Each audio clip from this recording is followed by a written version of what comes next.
கர்த்தருக்கு மகிமை உண்டாகட்டும். இந்த அருமையான நல்ல அதிகாலை வேளைக்காக கர்த்தருக்கு அதிகமாக நன்றி சொல்கிறேன்.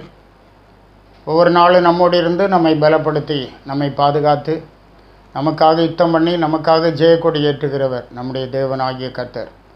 அவ்விதமாக இந்த காலை வேளையிலும் கூட அவர் நம்மோடு இருக்கிறார் என்கிறத அறிந்து கர்த்தரை உத்தம இருதயத்தோடு நாம் பற்றிக்கொள்வோம். கர்த்தர் நம்முடைய நடுவில் இந்த நாளில் பெரிய காரியங்களை செய்வாராக.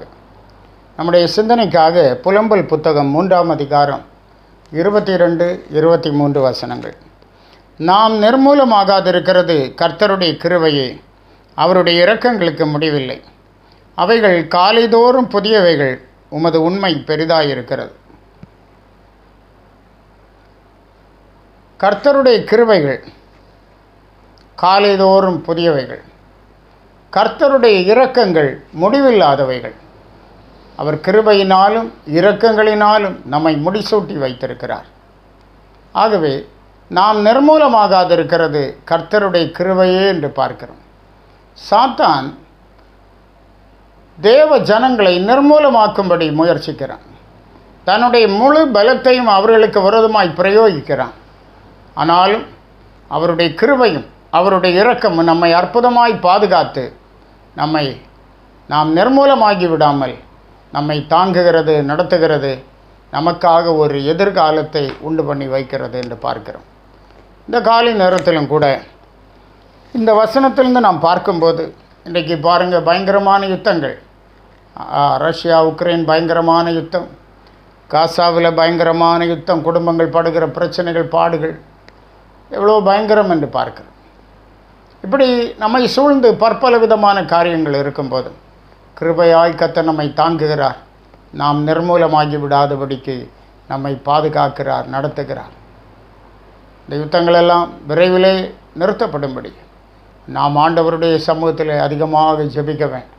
நம்மை போன்ற ஜனங்கள் எவ்வளோ வேதனைப்பட்டு கொண்டிருக்கிறார்கள். குடிக்க தண்ணீர் இல்லை, ஆகாரம் இல்லை, அநேக பிள்ளைகளுடைய மரணங்கள், பெரியவருடைய மரணங்கள் அனுதினம் எவ்வளோ நூற்றுக்கணக்காக நடைபெறுகிறது. பார்க்க வேதனையாக இருக்கிறது.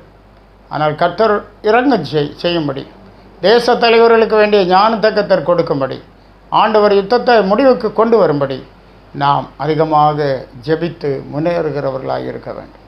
அநேக குடும்பங்களை சாத்தான் பாழாக்கி விட்டான், நிர்மூலமாக்கி விட்டான். நாம் நிர்மூலமாகாதிருக்கிறது கர்த்தருடைய கிருபை என்று பார்க்கிறோம். ஆதியாகமம் 6ஆம் அதிகாரம் 8ஆம் வசனத்திலே நோவாவை குறித்து படிக்கிறோம். உலகத்தில் எவ்வளோ ஜனங்கள் இருந்தார்கள். நோவாவுக்கு கர்த்தருடைய கண்களில் கிருபை கிடைத்தது என்று சொல்லப்பட்டிருக்கிறது. நோவாவுக்கு ஆண்டவருடைய கண்களில் கிருபை கிடைத்தது. ஆகவே அவன் ஒரு பேழையை உண்டு பண்ணி தன் குடும்பத்தை தப்புவித்தான் என்று பார்க்கிறான். தேவ பிள்ளைகள் தப்புவிக்கப்பட வேண்டும். அவர்கள் மற்றவர்களோடு சேர்ந்து அழிந்துவிடக்கூடாது, அவர்கள் நிர்மூலமாகிவிடக்கூடாது. கர்த்தர் அந்த பேழையிலே சிலராகி 8 பேரை காப்பாற்றினார், ஜலத்தினாலே காப்பாற்றினார் என்று நாம் படிக்கிறோம். ஸ்தோத்திரம். ஆவிக்குரிய வாழ்க்கையில் ஆண்டவருக்கு பிரியமாய் நாம் எப்போதும் நிலை நிற்கிறவர்களாக இருக்க வேண்டும். நாம் யாத்திராகமம் 15ஆம் அதிகாரத்தில் 13ஆம் வசனத்தை பார்க்கும்போது, நீர் மீட்டு கொண்ட இந்த ஜனங்களை உமது கிருபையினாலே அழைத்து வந்தீர் என்று மோசே சொல்லுகிறான். உம்முடைய பரிசுத்த வாசஸ்தலத்துக்கு நேராக அவர்களை உமது பலத்தினால் வழி நடத்தினீர். இன்றைக்கு நம்மை சியோனுக்கு நேராக, பரலோக ராஜ்யத்துக்கு நேராக, பரம கானானுக்கு நேராக தேவன் வழி நடத்தி கொண்டு இருக்கிறார். தம்முடைய பலத்தினால் நம்மை பாதுகாக்கிறார். விசுவாச வாழ்க்கையில் நிலைத்திருக்க செய்கிறார். ஆவிக்குரிய அனுபவங்களில் நிலைத்திருக்க செய்கிறார். அதை விட்டு புரழ்ந்து போகக்கூடிய எத்தனையோ சூழ்நிலைகளை சாத்தான் உண்டு பண்ணினால் ஒன்றிலும் மறலாது கர்த்தருக்காக நிலை நிற்க பரிசுத்தாவியானவர் நமக்கு கிருபையை தந்திருக்கிறார். சங்கீதக்காரன் 86:13ஆம் வசனத்திலே சொல்லுகிறான், நீர் எனக்கு பாராட்டின உமது கிருபை பெரியது, என் ஆத்துமாவை தாழ்ந்த பாதாளத்திற்கு தப்புவித்தீர். நம்முடைய தேவனாகிய கர்த்தர் நம்முடைய ஆத்துமாவை தாழ்ந்த பாதாளத்திற்கு தப்புவித்திருக்கிறார். கர்த்தரை பற்றி கொள்வோம், கிருபையை சார்ந்து கொள்வோம். கர்த்தர் மகிமைப்படுவாராக.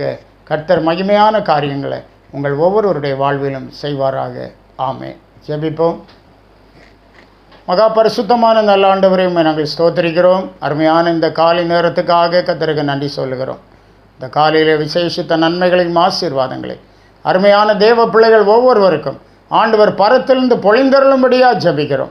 ஆண்டவரே, உம்முடைய கிருபை அதிகமாய் பெற்று உம்முடைய இரக்கங்களை பெற்று உமக்காக இவர்கள் தலைமுறை தலைமுறையாய் நிலை நிற்கட்டும். ஆசீர்வதியும். இயேசு மூலம் கேட்கிறோம் பிதாவே. ஆமென். ஆமென். God bless you.